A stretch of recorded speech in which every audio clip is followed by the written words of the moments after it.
Hey guys, it is I. It is he.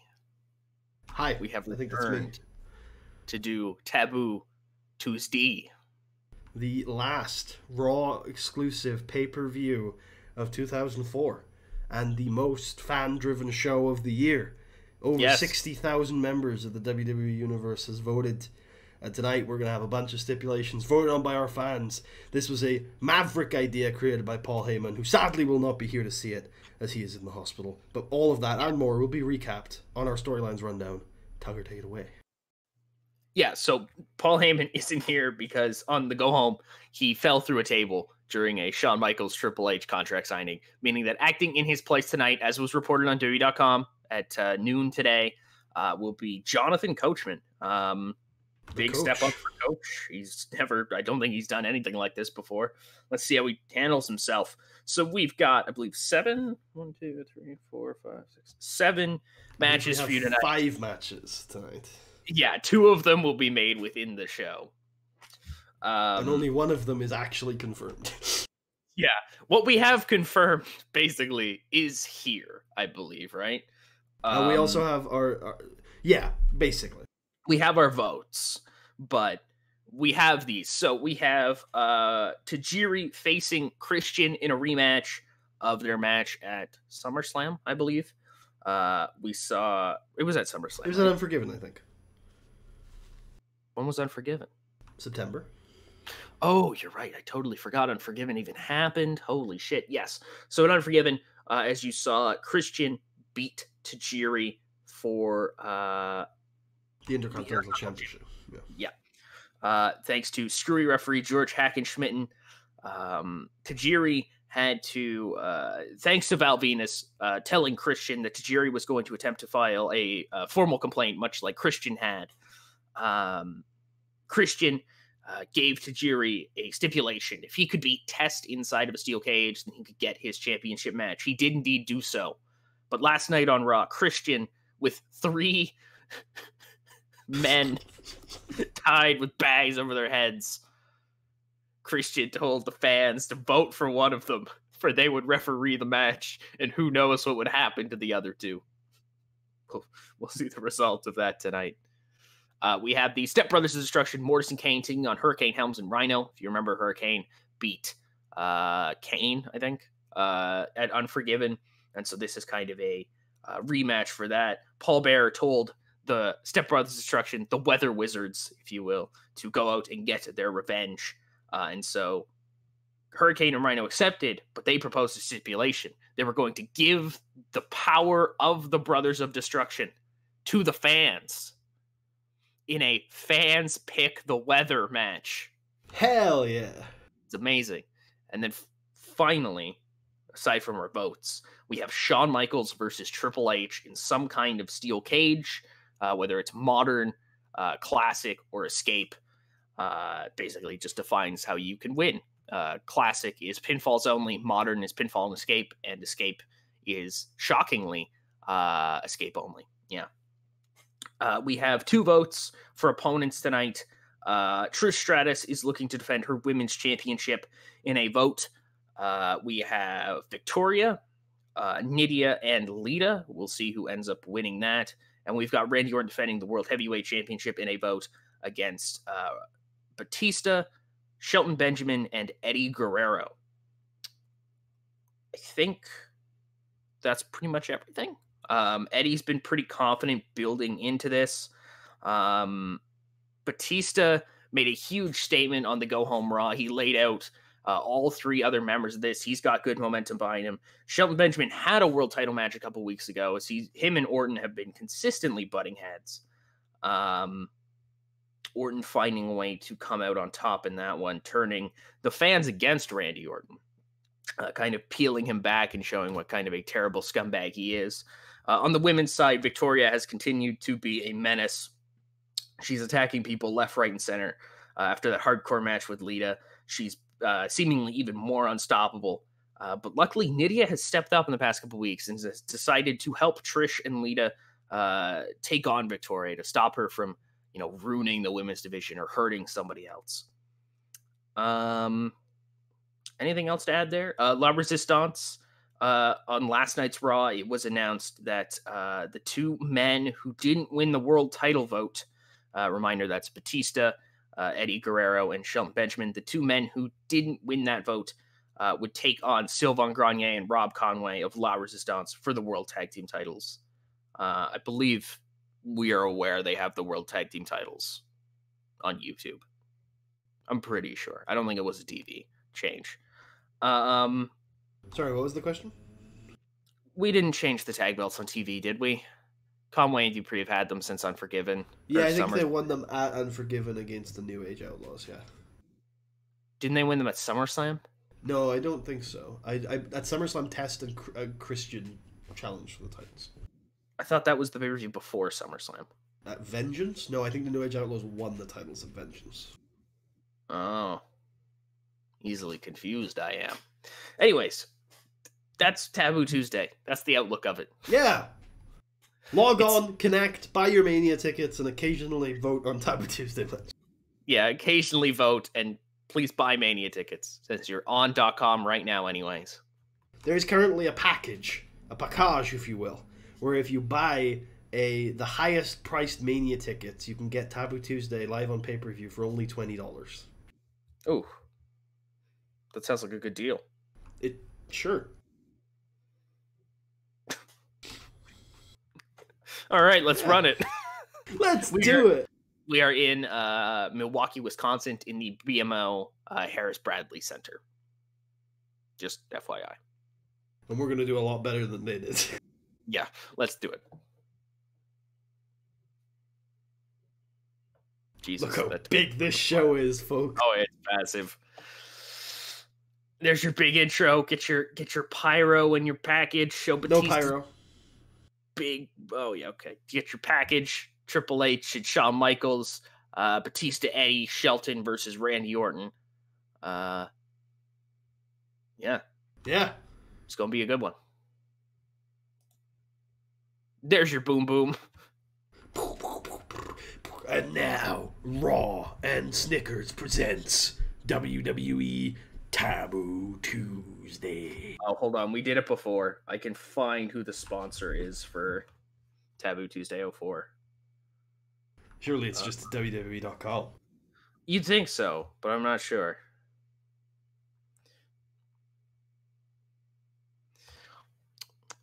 Who is it? What the hell? They don't even have it anywhere. They're just like... I think it literally was just WWE.com.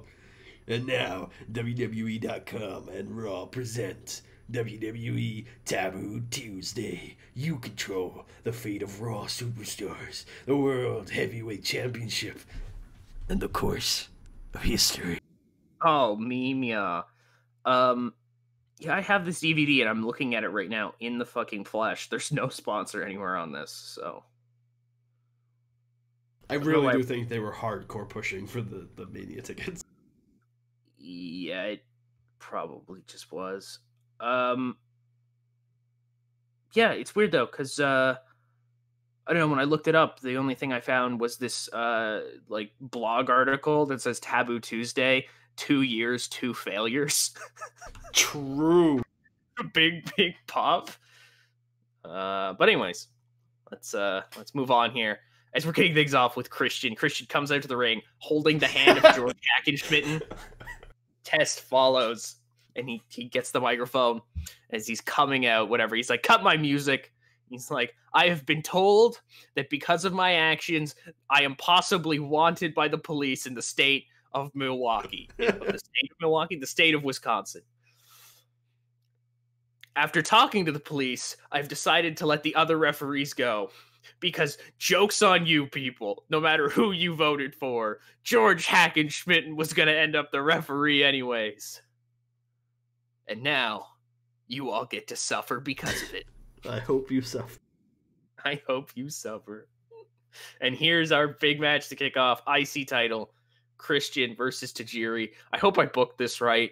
God, I sat there for a second and thought, did I put the right guy over? Yeah, you did. You did.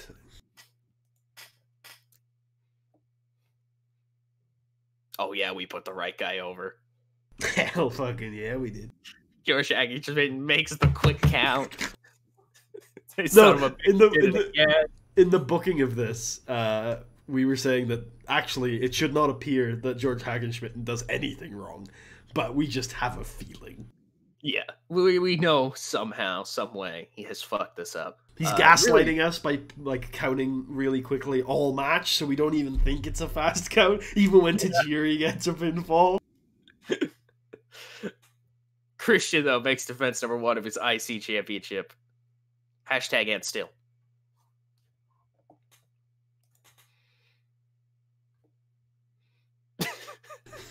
Take it away, buddy. Jonathan Coachman comes out and says, "Ladies and gentlemen, I am Jonathan Coachman, and I am pleased to announce the results of tonight's main event vote." And points at the screen, and Batista wins. Way! Hey! And then Jonathan Coachman's like, "But that's not all, you two. Don't go home, because you're going to have a World Tag Team Championship match as the next match of the evening. You two better go get ready for that." And Shelton looks happy and gives Batista a handshake. And Eddie Guerrero does not look happy. Seems disinterested. He leaves. Dissension. Shawn Michaels puts on a knee pad and we pop really big. He's here. We knew he was here. He was advertised to be here. We'd be pissed if he wasn't. There he is, buddy. There's the man. Oh, yeah, so Al Snow sells Mania tickets. Let's get your Mania tickets now.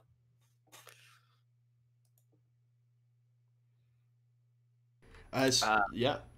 You want to do it? I'm down to let you go ahead. Sure. I mean, Charlie basically says to Shelton, it's a shame you didn't win the world title match. I know you could have done it. But you got a good opportunity to team with a legend like Eddie Guerrero, and I don't begrudge you at all as your tag team partner. If I had the chance to team with Eddie Guerrero, I would do it. I would be excited as well. Good luck out there, champ, and make sure you come back with that gold. They truly are brothers.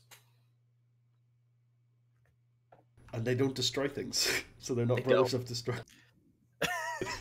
Jim Ross sees a very lavishly set up skybox and assumes immediately it is where Vince McMahon will sit until Val Venis sits there and Jim Ross out loud says, "I am an idiot." Also, we should mention that he's there with his new wife. With his new wife, yeah, I don't think anybody has seen that. This is Ric Flair's third stepmother. Alana. Twice widowed, I think you said. Twice widowed, yes. Val Venis has been taunting Ric Flair with their marriage for the past couple weeks. Yeah, that's mostly a stream-only storyline you're going to have to go check. Yeah, you're going to have to watch the streams for that one. Shelton comes out. He's entering. La Resistance are already in the ring. And Eddie Guerrero's music hits. Where's Eddie Guerrero, Tucker? Where is Eddie Guerrero? Well, maybe we could pause. Maybe Eddie just didn't hear his music. We hit the music again. Yeah, Coach is out here like, hit his music again. Yeah, he just didn't hear it. That's all. Where's Eddie? Where's Eddie? Eddie? Why is the referee taking the belts? Oh, he's rung the bell. Oh, no. Oh, Shelton, no. Oh God. No. It's okay. Charlie's here. Oh, Charlie's here. It's okay. Charlie's here. Oh, Charlie's really good at these tag team matches. Yeah. Especially as a midway edition, I'd take a 50. I think he might be capped at 50, actually, as a midway edition. Oh, I meant in the fiction, he was really good. Oh, in the fiction, of course, he's really good, yeah. Yeah. But, Charlie just comes out and helps Shelton win. I guess we're the tag team champions? Yeah. Yeah. Fuck yeah. Five all around. The world's greatest tag team are back, baby. Back on top. Three-time tag team champions. 3 times. Is it how many? Is it 2 world tag team championships? 2-time world tag, 1-time WWE tag. I thought they had one more. I was about to say they might have been one of the most successful tag teams of the era, but not quite yet. Not yet. That honor goes to La Resistance. Yes, who now have 3 world tag team title reigns. And counting. 2 per member.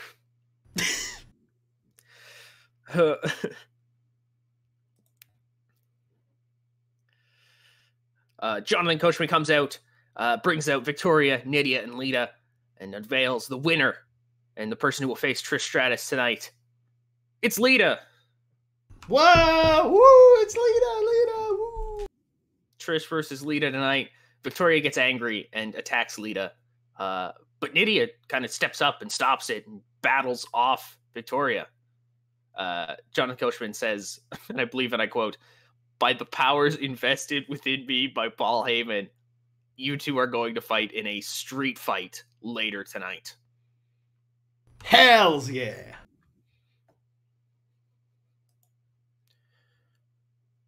Go ahead, buddy.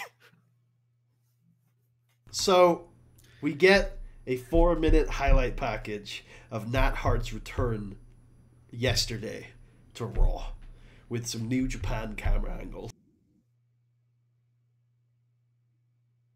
You may see some duplicate clips in there. Don't worry. Backstage, Trish tries to find Lita, and eventually she does. And she asks Lita, Lita, you don't have to fight me tonight if you don't want. Trish wouldn't want to fight Lita when Lita wasn't 100%. Raw is 6 days away. Just say the word. We'll get the match changed for then. We'd rather go all out, main event of Raw than do something here with somebody who wasn't 100%. Lita, who's a little banged up, says she wouldn't dream of it. Tonight's the night. It's destiny. The fans want to see it. Let's give them one hell of a show. And the two stare each other down. Chills. So that did ridiculously well, by the way. Yeah, I mean, they're good. Especially Trish. Buddy, go ahead. Shit. Oh yeah, so Trips is getting ready. He's putting on arm like elbow pads. Yes, and doing knee pads. Triple H does elbow pad. yeah. Rick comes in, he's like, Hunter, did you see that valve? And Triple H like puts his finger on Rick's mouth, and he instantly like shuts up and looks at him curiously. And Trips is like, "Not tonight, Rick. Not tonight." And Rick like a single tear, and he leaves. Charlie Brown music as Rick leaves with his head down. Lita's ready to go, and that match is right now. Is now.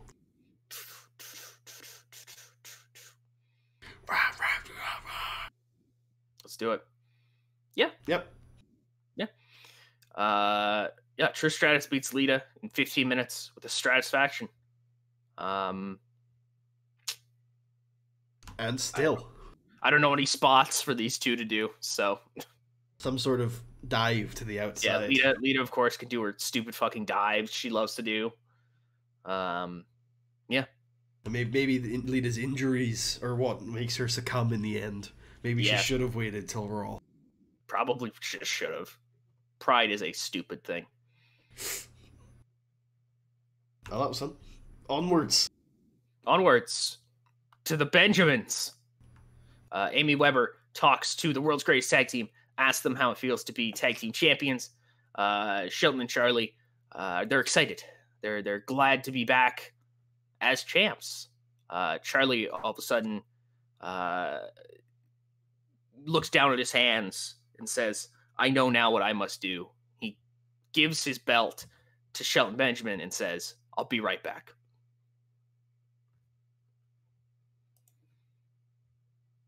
Hell yeah. Buddy, if you will.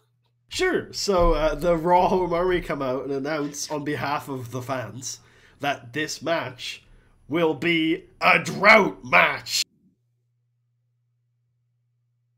It's beautiful.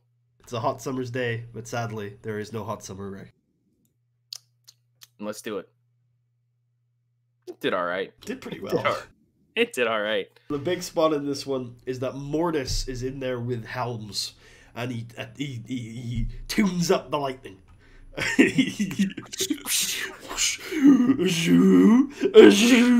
he goes to strike Helms in there, and then he looks at the large LED we have at ringside that represents the sun, and he realizes that this is no day for lightning, and the lightning will not come, and he looks down as Paul Bearer is gored into a kiddie pool, and he's like, "No, my father!" And then Helms pins him.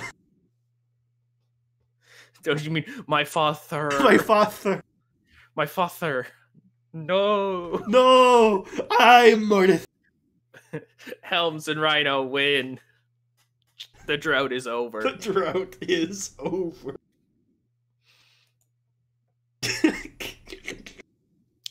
Ric Flair comes out to the ring and calls out Val Venis. He knows he's somewhere in this arena. He sees him. We get maybe like a minute of like comedy where Rick like, is he there? No, it's not him. Where is he? Val, where you at? And we like keep moving spotlights on the different people. It's just different people. Get people some pops in there. They can get their time on TV. Until finally we do land on Val Venis. And maybe we have we can get some WWE guy up there and he can give Val a mic to talk to Rick. Val can say, Rick, I'm not coming down there because you might be tempted to try to fight me. He says, Rick, I don't want to fight you. It's like me and your third stepmom, twice widowed? What the hell does that even mean? Anyways, we like each other. And this marriage is going to keep happening from what I know now. From what she knows now. But I don't want to fight you, Rick. How about this weekend? We go out on the town. Father and son. And Ric Flair, who's been so filled with this anger for Val Venis, is suddenly overcome with some emotion. And he agrees. God damn it, Val, you've got it. And he throws the mic down to leave. Yep. We'll see footage of that on Raw. Twitch.tv/Matsudairo. We put up the graphic. It's official. Randy Orton will defend the World Heavyweight Championship tonight against Dave Bautista.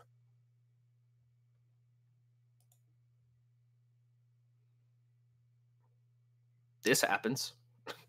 Yeah, they have a street fight, and Victoria's a bad bitch. Yeah, Victoria fucks up Nydia with a street fight. She's beaten Lita in a hardcore match, beat Nydia in a street fight. What's that note above? What's the first red one?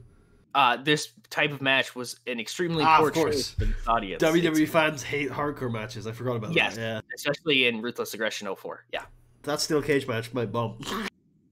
Yeah, I don't. We're okay. It's fine. We hate that match anyway. Yep, it's all good.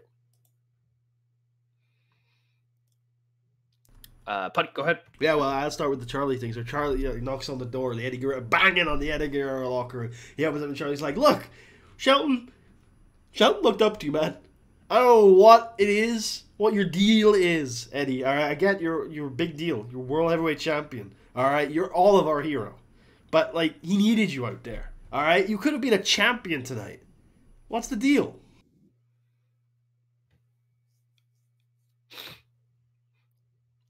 I get now what you meant by you'll do the Charlie. Okay.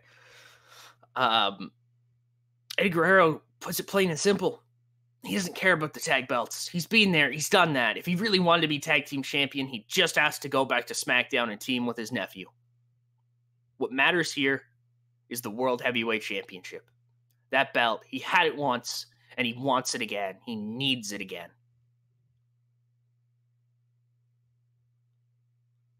There was another point in this promo that I'm supposed to hit, and it's lost me. He doesn't really care about Shelton either, if you'd be honest. Yeah. He just wants to win titles, money. Everything was fine when he was focused on the world title, and the world title was around the waist of Triple H. Everything was fine when the world title was around the waist of Randy Orton. Everything is fine, right? Eddie Guerrero reminds Charlie Haas that he's not a bad guy. He just lies, cheats, and steals. And congratulations on your tag belt victory. Yeah, then the last thing he can be is like, wait, you won? And then there's a strange look in Eddie's eye, and he closes the door.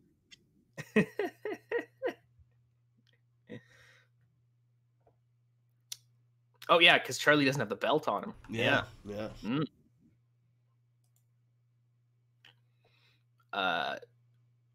Triple H finds Batista and asks Batista if he's ready to help him with his match later tonight. And Batista just nods.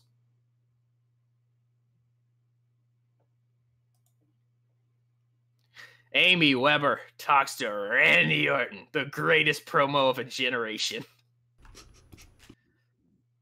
As Randy Orton, in his Randy Orton voice, says, I don't care if it's Triple H, Batista, or Ric Flair. They're all getting beat with an RKO. That's how he talks. Mm-hmm. That's what he says. Well, I think we should definitely put over that since leaving Evolution, Randy Orton has come to another level. There's only so far you can get under the tutelage of Triple H. Randy Orton has gone to that next level. And Big Dave, he's starting to get it. But he's still just Triple H's student. And there's a lot more to wrestling than being Triple H's student. Batista's right. He is an animal. He's Triple H's bitch. Hey! He just hits the bird in my light pose and stands there as Amy Weber is like, should I leave? He like kicks the door with his foot. Yeah. Get out. Out. I'm not breaking the pose. It's time, buddy. Down. Triple H, one more time. It's you, it's me, it's Taboo Tuesday. We got a shot of Vince, like the real main event. Get the clip of Paul Heyman from that one Raw where he was like, I mean, you guys should probably just do this again, right? This time in some kind of steel cage stipulation. This Tuesday, daughter, it's just gonna be you and me inside that cage. Paul Heyman falling through the table. 2 men enter, 1 man leaves. And it just got the final shot of them staring at each other with Paul Heyman collapsed behind them. EMTs rush into the ring. And Jonathan Coachman reveals that the following contest is a cage match. And it is escapes only. Let's do it. Let's do it. Yeah. Yep. Sean does it. You had some ideas for this, right? You go ahead. Well, I think my ideas are for the finish, and you have a middle way through match idea, so you should start with that. Batista? Yes. So, Shawn Michaels, he's doing really well here. He's maybe gotten out of the gate maybe a little bit quicker than Triple H could. Maybe it's just not Triple H's night, but Triple H is losing right now, and he's losing pretty badly. Shawn's been all over him. Triple H can get some spots in there, maybe a couple low blows or something like that to steal back momentum, but Shawn's doing really well, and the fans are starting to feel it, and it's not going great for Triple H. So he calls on the one thing he can count on, and that's Big Dave. On Raw, Big Dave talked about coming down and ripping off the door, maybe throwing a sledgehammer in for Triple H, or just leaving it open so Triple H could escape. So Triple H beckons out Batista. And he beckons out Batista. And he waves at the stage for Batista. And he's so distracted by doing so, he doesn't hear the douche, douche behind him. Douche on the yells mat. out, Dave! Where are you, Dave? We get a close-up of Shawn Michaels' face as he's tuning up the band. I know now what I must do. Where the hell is Batista? Where the hell is Batista? He looks over at Ric Flair's at ringside. Where the hell is Batista? Rick's like, I could probably Rick's up in the box with Val. Rick like shrugs. Where the hell is Batista? And then Rick points at Shawn Michaels. What? Triple H turns around. And Shawn just kicks him in the head and he like pins him for like 6 whole seconds. Yeah. And he's like, no! He looks at his hands. Why do I not know the rule? JR can like, oh, there was a regular contest, damn it. There would have been, god damn it, fans. It was a regular contest, need to beat him. And Shawn will keep beating Triple H. Occasionally, Triple H will get the upper hand and try to go through the door. And Shawn, like, after about 3 times that happens, Shawn realizes what's going on. And he's like, God damn it, he's trying to leave the cage. And he gets more violent. He throws, and they're both covered in blood. And it's an absolutely violent brawl, as much as these guys can do a brawl. And then finally Shawn kicks him, and he's tuning up the band, and he's about to kick him again, and he looks up at the cage, and he goes, wait, I don't know what I must do. And he leaves the cage, and he wins. It's beautiful. It's over. It's finally over. And it's time for your main event. Hell yeah! Randy Orton, Dave Batista, 1-on-1, World Heavyweight Championship on the line. Let's do it. The future is here. Yeah, that's pretty good. Yeah. For 10 minutes, that's pretty good. Yeah. Confusingly, Batista and Ric Flair are on different sides of the face-heel divide. I hate that. That's the thing. It's a thing in wrestling. You can have like a heel manager manage a face, or a face manager manage a heel. It's not that weird. It's not to the extent of calling it confusingly. Batista is putting on a clinic. Suplex after kind of knee to the face, punches, brawls. Batista, with his limited moveset, is beating the living shit out of Randy Orton. And he's got a few good shots in. Orton's selling like a motherfucker. He's fish out of water, and Batista is feeling it. He's feeling the roar of the crowd. He starts shaking the rope, and he hears as the 17,000 in the Bradley Center just roar for the animal. And he turns to Randy Orton, and he's just, when he turned to shake the ropes, he lost sight of Randy Orton. And you should never do that, because when Batista turns around, he turns right into the RKO. And it feels strange because it's almost like the third or fourth move of the match for Randy Orton. But that's all it takes sometimes. Doesn't matter how big they are, the RKO is deadly. And Randy Orton wins the match with the same move that won him the title back in the Air Canada Centre back in August. Randy Orton is still going into Survivor Series, the World Heavyweight Champion.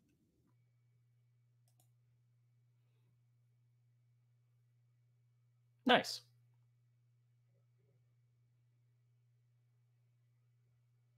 Nice. Nice. Nice. Nice.